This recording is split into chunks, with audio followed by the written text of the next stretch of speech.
Dear friends, in this session, we will be discussing on the various decision form, giving more emphasis on the sole proprietorship. So here we'll see what are all the options you have when you have to decide on the ownership form which you want to have for your business. We'll be having various options like sole proprietorship, family ownership, partnership, private limited company, joint stock company, cooperative society, etc. Each one of this will be explained in detail in the future upcoming sessions. Let's understand the sole proprietorship in this session. Sole proprietorship, as the name itself suggests, sole here means that individual. The proprietorship is like being the owner of the business. So here individual person is being the business owner, so it is known as a sole proprietorship in a layman's term.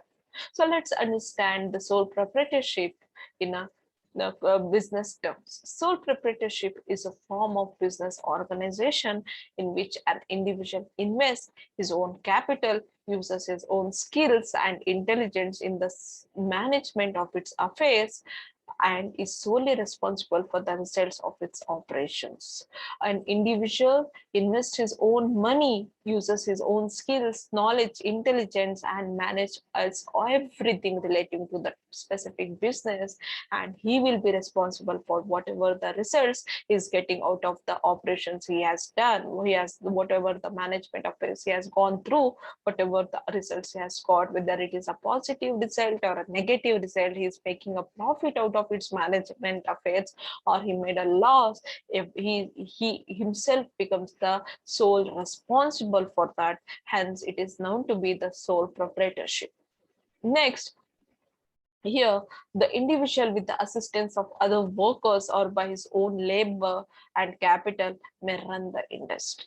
He himself, with the assistance of other workers, they're like, assume that you are starting with some electric shop and you are the sole proprietor of the shop, and you may keep one or two workers to help you, assist you, and you may take help of the laborers, and you cap as a capital, and may run your industry or your factory or your shop, whatever you have started.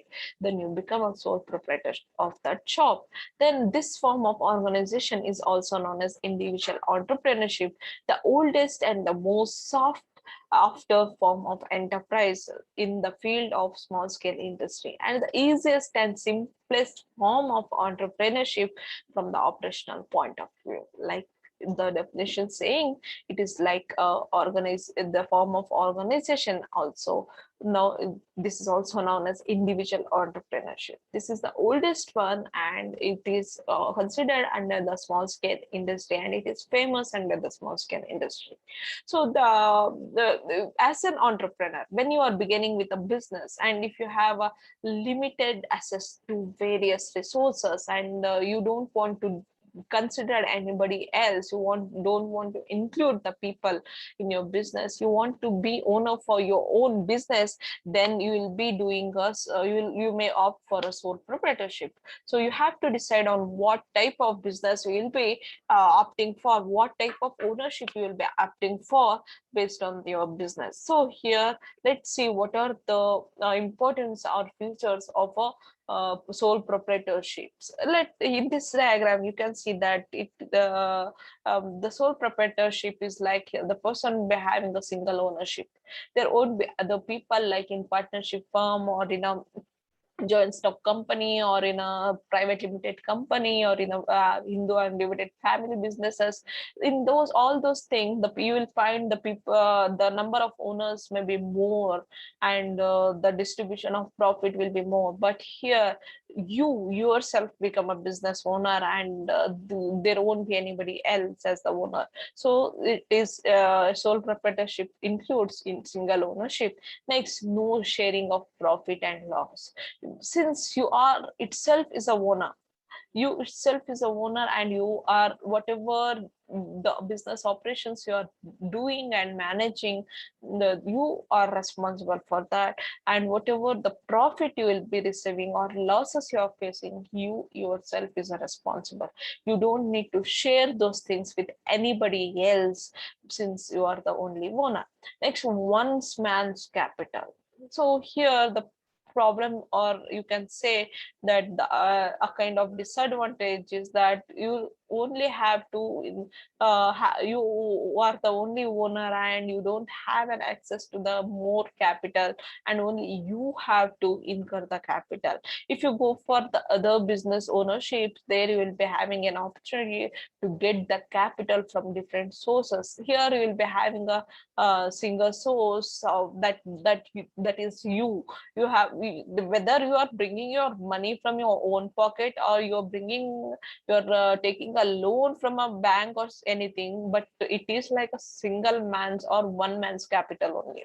So next, unlimited liability. If you face any kind of loss relating to your business, you have to pay it from your pocket, and it is like it is so much risky because of the unlimited liability incurred in the type of business. Next, less legal formalities. When it comes to a single person, you don't need to follow so much of rules and regulations. You can easily establish your business, or if you want to wind up your business, you can wind up very easily without doing any much more legal activities. So here the rules and regulations relating to regulating the sole proprietorships are very less. So that is a kind of benefit for this type of organization or ownership. Next, one man control. Whatever the operations and decisions or anything you are making or taking, here you all those will be under the hands of one single person, that may be you, and there is no need to depend on anything else. So it is like a one man control. So these are the 6 major important features of a sole proprietorships. Next, we'll understand the advantages of sole proprietorships. Easy and simple formation. When you are beginning with your business, you don't need to follow so many rules and regulations. You can easily decide on the business. You can easily plan on your business, and if you want to start it easily, you can start. So it is easy and simple formation. Next, easy to wind up. If you want to close your business, so like you think that your business is not giving a expected profit on the investments, so you want to close your business, or because of any other reasons you want to wind up, then you can wind up it without much complications. That is easy to wind up, because the decisions of starting and the decision of winding up, everything will be under your control. Next, flexible in operations. Whatever the business operations you are doing, you can change it according to your decisions, according to your plans and the strategies which you want to adopt to reach your objective. So here you will be very much flexible with your operations. If there are multiple people involved in it, you have to follow some rigid operations which may be liked by you or not, but still you will be following, because the other people decision is relating to that and are so rigid, and you have to just accept it. There is no other option, but here you have an option to change according to your needs and be flexible in the operations. Next, smooth management. The management will be very smooth because there is no many people involved, and you are the only person authorized, and you will be deciding on each and every aspects of your business. Hence, the process will also go smoothly, and the overall management will remain smooth. Next, promptness in decision making. You can decide promptly without any confusions, and you can decide immediately on anything without considering that you have to discuss with other people, or you have to take the opinions of them or anything. Nothing will be involved in this. Everything you can decide promptly and immediately.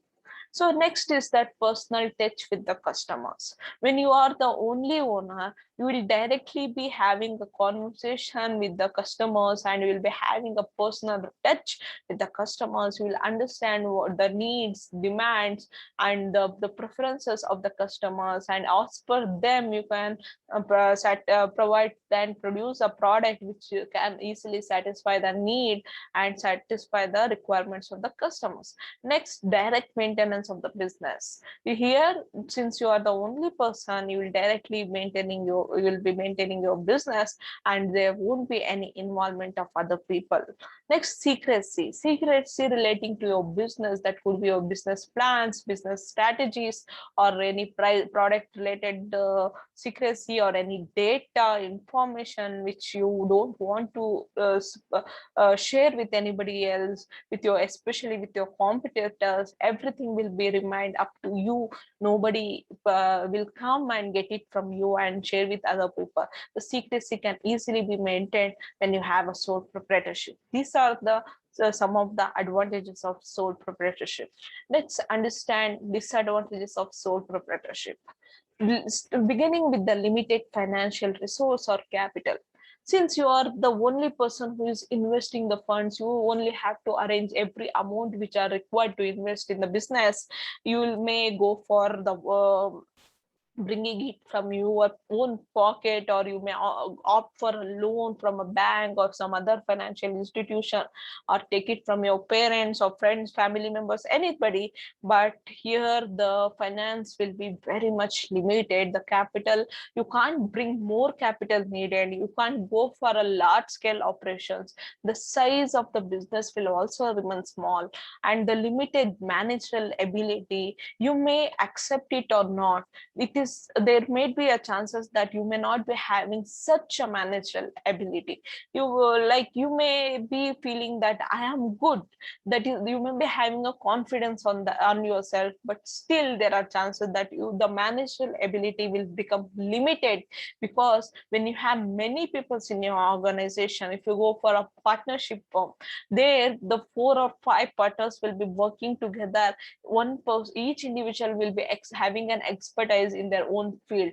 When all of the different minds work on one project, the managerial ability will be more. Here, when it is compared to other proprietorship, other ownership forms, in the sole proprietorship, managerial ability will remain limited.